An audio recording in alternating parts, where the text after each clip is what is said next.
Complete मैं इधर मामला चेंज कर रहा हूँ, ठीक है। इसके बाद आप लोगों ने मुझे इन्फॉर्म करना है, ऐसे नहीं होने दूंगा मैं, ठीक है। ये ना ये भेड़ बकरियां हैं, ना इनका कोई ये कि जिसको मर्जी ला के 4 दिन बंद कर लो, 3 दिन बंद कर लो। आप सर हर माह एक खुली कचहरी यहाँ लगा, जरूरत नहीं, इंशाल्लाह दोबारा पड़ेगी नहीं जरूरत, बिल्कुल ना।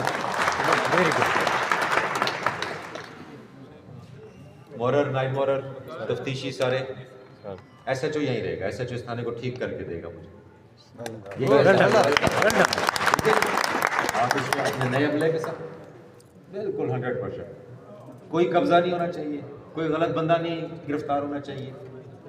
कोई कंप्लेनेंट आएगा उसको फौरन ई-टैग इशू होगा और 24 घंटे 48 घंटे में उसका मामला हल होगा। DPO साहब वेरी क्लियर। DPO साहब